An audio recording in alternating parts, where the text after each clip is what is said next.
Guys, welcome to another online lesson plan. You'll have to excuse me, I'm a little bit sick today, so if I hope that's not too annoying, I'll try and talk like a normal person. So before we begin, here's what you're going to need for this online lesson plan. You need to have your journal entry open on Web Campus. So this is just like last time. You'll go to Tools, Journal Entries, have the Web Campus journal entry pulled up so that throughout this video you can pause the video and go ahead and write things in your journal entry. And remember not to submit till you get to the end of the video. Second, you want to have your topic ready with whatever you have written of your paper. So whatever draft you have of your paper, whatever you have going for you, just have that available to you so you can access it and reference it throughout this. Okay, so let's start.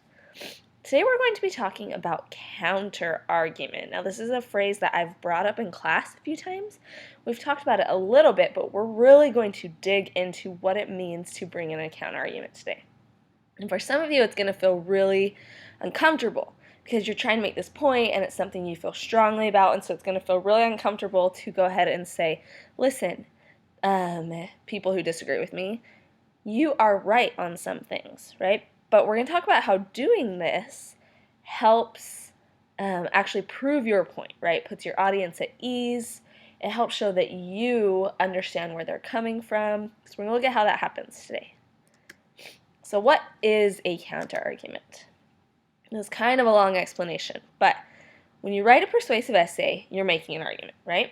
So you make a claim in your thesis, and then you offer reasoning throughout your paper, you use evidence, you're going to bring text in to suggest why your thesis is true.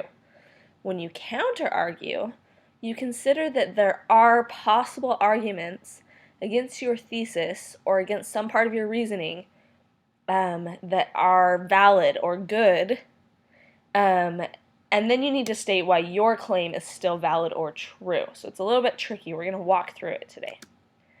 Now, you want to ask yourself this, right? This is the big question. Why would it be important to write about an opposing viewpoint in your own paper? The instinct everyone has is to say, well, won't this take away from my own argument? Let's talk about why it won't do that, why it actually strengthens your argument. So the purpose of a counter-argument is this. First of all, it helps you test your own ideas. Your ideas are stronger if you can bring in ideas that go against yours and still prove your own point. Helps you anticipate doubts the audience might have anyways, right? You're getting ahead of the game.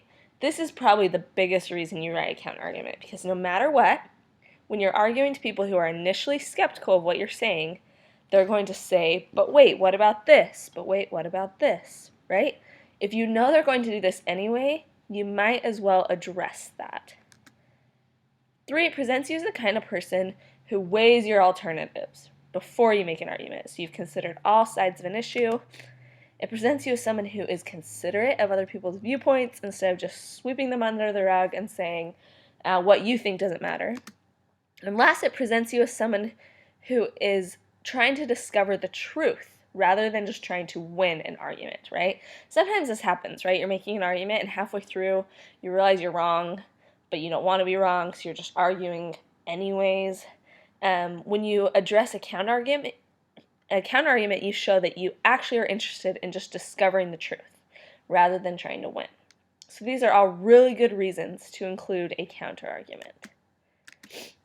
Now, let's go back to what I talked about saying people are going to have questions. People are naturally skeptical, right? This is who your audience is, right? These pictures are the kind of people who are reading your paper. The people who are reading your paper, your audience, aren't people who are just eagerly smiling and waiting to hear what you have to say. They are skeptical of what you have to say, and you have to assume that they are skeptical. Okay, so I want you to look at these pictures, take a good look. This is your audience. These people are skeptical. Now we're going to start right off with the journal entry. So let me explain it to you, and then you can go ahead and pause this video and write. First of all, I want you to write your audience at the top of the entry. Who are you trying to persuade? Who is initially skeptical? Remember those pictures I just showed you? Who are those people? Second, I want you to make a list of possible counterarguments to your argument. What are some things your audience might question? What arguments might they have? So if you are making an argument about how UNLV needs to include a new major here at UNLV, you want to think about all the things that people might question. Well, this will cost more money. UNLV already, has a funding problem, so why would we do this? There's no research that's been done on this new major, or we'd have to bring in new professors to teach this new major. Come up with all the questions and concerns and all the ways your audience might be skeptical. So right now, you're going to go ahead and pause the video and make a list of what an audience might question, because these are the things you're going to have to address in your counter argument. Let's go ahead and pause the video now. Okay, so now we're going to actually talk about how to write your counter argument. So now that you have it written down, all the things that you might need to address in your paper to your skeptical audience, we're going to talk about how to actually write a counter argument and where to put it in your paper. So first of all, there's 3 phases to a counter argument. And the first phase is going to feel the most unnatural. It's called the turn against. So here's all the ways your reader's going to resist your argument. They're either going to see a problem with your reasoning or a different conclusion that could be drawn from the same facts. You might draw this conclusion, but you need to recognize that your reader could draw a different conclusion, and it's important that you try and anticipate this. Second, they might see just a disadvantage or a practical drawback to what you propose. Like I was saying with adding a new major at UNLV. They might just say, well, UNLV is doing fine without it. Why would we need this, right? They might be really practical about it. Or they might have an alternative proposal that makes more sense than yours. What if we just did it this way? You need to be able to anticipate all these things and acknowledge them. Now, here's what's tricky. You have to turn against yourself for a moment. You have to acknowledge that there are valid arguments against your argument. This is the rule of a counter-argument, right? If you aren't willing to do this, your reader is going to remain skeptical. So you have to know that it's okay to do this. Here's how you do this. You start by using a signal phrase. Just like with anything, when you're transitioning into a quote, when you're starting a new paragraph, when you're going to a conclusion, you have to use language to tell your audience this. This lets your reader know that you are now acknowledging a viewpoint different from your own. If you just start talking about a counter-argument, your audience is going to think that you switch sides. They're going to be really confused. So you got to use phrases like, someone might object here that, it might seem that, it's true that, admittedly, of course, but how, but why, but isn't this just, but if this is so, what about this, right? So you need to use this signal phrase. Here's an example of a turn against. So if I am writing a paper, now I kind of just picked a really dumb basic topic to illustrate this. Let's say my thesis statement is, students should be allowed to drink soda pop in class. Right? And notice I put soda pop for whoever says it, whatever way. Now, I'm going to use a signal phrase and say, some may argue that students lack the responsibility to have drinks in class. Teachers have worried that students might spill, interrupting class, and damaging the classroom. So I fully turn against myself. Listen, there is this argument against what I'm saying, and I'm going to state it really clearly. I'm turning against myself. Now, once I've turned against myself, I have to actually state the case against myself. Briefly and clearly, I can even point to evidence. It's okay to do this. It's okay to say, listen, there's a really good case against what I'm saying. I'm going to say, it's true. It's true that in the past, some students have struggled with spilling and being careless. Now, this is going to feel really uncomfortable because I'm trying to prove that students can have soda pop in class, and I'm coming out and saying, but listen, it's true. Sometimes students spill. I'm going to state the case against myself. And this will all come together in phase 3, the turn back. Now again, I'm going to use signal phrases. I'm going to say but, or however, or nevertheless. So even though I've stated a case against myself, It's really important that I then dispute that case and say, but listen, it's still okay and I'm still right? I can still be right. Here's an example. This, however, is not true for most students, right? So even though I said it's true, some students spill. They say, but listen, most students don't. Students drink soda in the cafeteria all the time, and they rarely spill. And I'm going to even suggest a compromise, where students only bring in clear liquids. This would eliminate any stains if there's a spill. There could be a rule that drinks have to have twist or snap-on lids. These reasons would eliminate your concern. So I've stated the counterargument. I've said why, to some extent, it's valid. It's a valid concern. And then I've solved their problem for them. Do you see how stating a case against myself can actually strengthen my argument when I solve the problem? So here's an example of the complete counterargument. If you want, you can pause the video right now and read through it all together to see how this all works as one paragraph. This is a paragraph of counterargument. Now, there's plenty of ways to totally screw up a counterargument and have it actually harm your credibility. The main way to do this is when you get defensive or angry or belittle ideas that go against yours. So I have an example here. Now you guys know that I'm really into Seinfeld right now. So this is a clip from a Seinfeld video. I want you to watch and notice how this argument goes. Notice how George reacts to this guy's argument against his. Okay? Crazy? What are you doing? Hey! Hey! You're stealing my space! George, wait, you don't know who this guy is? People kill for a parking space in this city. No. He's not getting away with this. George! Hey!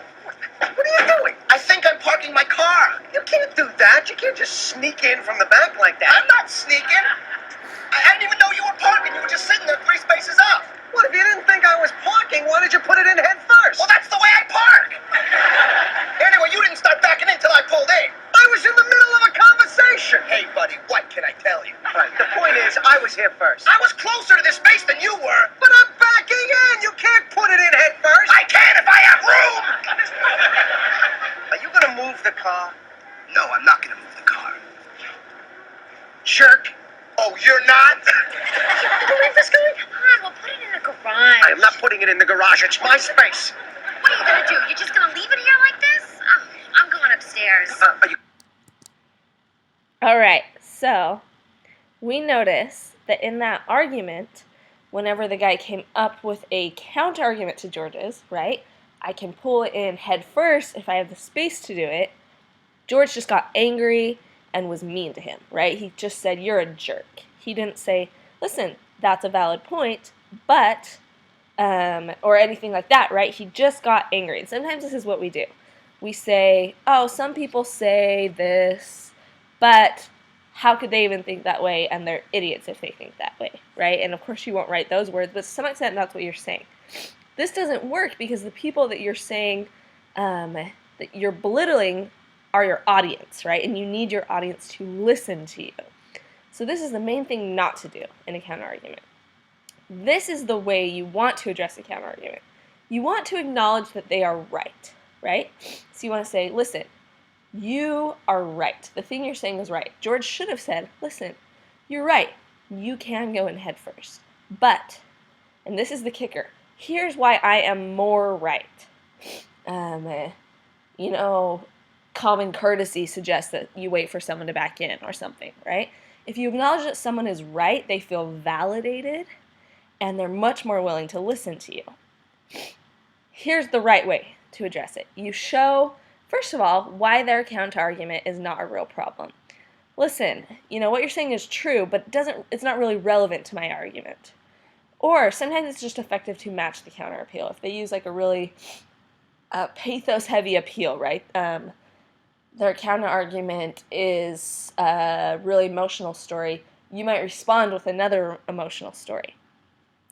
The second thing you can do is you can argue, or you can acknowledge that the counter-argument is valid, but just less important than what you're saying. Now, where do I put a counter-argument? This is the big question everyone has. Okay, so I know how to write a counter-argument. I know that I need to acknowledge that it's valid and all these things, but where do I put it? It can come anywhere in your essay, but here's where it most commonly comes. First of all, as a section or paragraph just after your introduction. So you've made your introduction, you've made a claim, right? Here's what I'm arguing. And then right after your intro, you lay out all the expected reactions or the standard positions that people have against what you're saying. You can say right off the bat, listen, I know a lot of people are skeptical about this, and this. In my essay, I'm going to show why these things just aren't as important as my thesis. Second, you can do this within each body paragraph. So you can make an argument in a body paragraph, and then you can talk about a counter-argument to the point that you're making in that paragraph. This can work really well as long as you're really brief. Last, you can put it in as a paragraph just before the conclusion of your essay. So you write your whole essay, you do all your reasoning and your logic, then right before the conclusion you say, now listen, I know that there are these counter-arguments. Let me resolve your concerns before I conclude. Now there's a few dangers that come with counter-arguments. First of all, you don't want to overdo it. Counter-arguments can sharpen and energize your essay, but too many counter-arguments can have a reverse effect, right? So if you're just bringing up constant counter-arguments, your audience is going to think like, wait a second, there seems like a lot to overcome with this issue.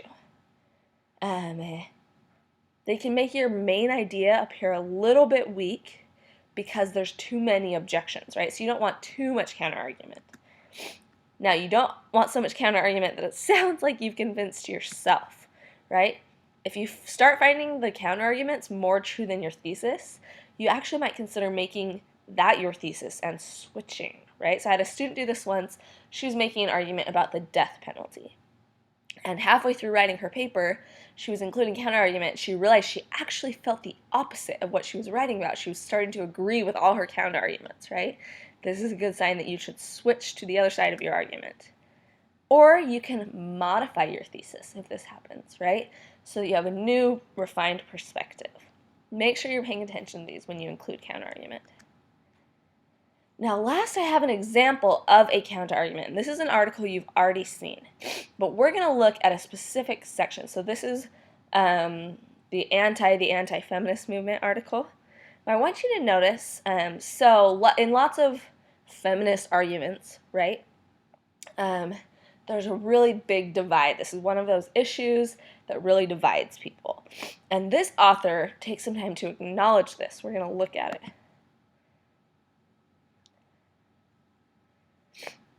Okay, so she introduces her whole thing up here, she sets up her argument, and then she has this whole section called Feminists Are Bullies. Listen to what she does. She says, to a degree, I understand why some of them have turned their back on feminism. They claim feminists have bullied them. I get how they feel this way.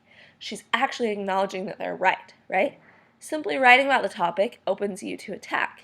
If you jump on Twitter on any given day, you will encounter many people aggressively pursuing the feminist ideology. Instead of encouraging inclusiveness, it's alienating. So she's really straightforward about how these people are right, right? This is great for an argument because, let's go back to this, it helps her audience relax and listen to her instead of them being so caught up on saying, like, wait, every time I make an argument, this is what happens to me. She acknowledges it. They say, oh, she knows that happens to me. She understands, and I can listen to what she's saying because she understands this. This is a great example. This article is from a previous PowerPoint. If you want to go back and look at a great counter-argument, this is a great example. Now, let's back it up. This is all the information you need to write a solid counter-argument. Now, what you need to decide is what issues are really important for you to address as counter-argument in your paper and where you want to put them. I will be looking for you to address counter-argument in this paper. One thing that's nice is it adds another dimension to your argument. It's another thing to discuss. It's another body paragraph. Now, I have a second part of today, and this is a little bit separate. This is the second part of your journal entry. So once you've done, considering your counter-argument, you can take some time now to write about it. here's what you need to do. You need to write your thesis statement for assignment number 2 in the journal entry, part 2. Below your thesis statement, I want you to include a link to a text that you are considering using in your paper. Now remember, you have to use 2 separate texts to either support or oppose. So oppose, now you know what that means. You can find texts that provide counter-argument and discuss them. So I just want one link to one text you're considering using, and below it I want you to write 3 or 4 sentences where you explain this. Why this text will support or serve as counter-argument to your thesis, and then answer this question. Will this text support or take away from your credibility, considering where it comes from? So I want you to consider the source. Is this a BuzzFeed article? Do I need to address it a certain way if it is a BuzzFeed article? Or does this come from like the New York Times, a more credible source? Where does this come from? And it's okay to have a BuzzFeed article, but it all matters how you address it. So if you're going to have a BuzzFeed article, you need to talk about in your paper, listen, this is just an example of what people are saying in society right now about my topic. It doesn't prove anything. Now, even a credible source is not going to prove anything, right? All these texts are doing is saying, listen, other people are talking about the thing that I am talking about, and you're going to interact with them in your text. So you can go ahead and pause the video and do this. Now, once you're finished doing both parts of the journal entry, you can go ahead and submit. Now, you can and should return to this video many times as you attempt to write your counter argument, right? This video has some good step-by-step instructions. By all means, use the steps. Any other questions that come up for you, go ahead and shoot me an email. Otherwise, congratulations, you made it to the end of another lecture. Go ahead, once you submit your journal entry, you'll get attendance points for the day. All right. Let's see if I can even shut this down. Okay, you guys have a good day.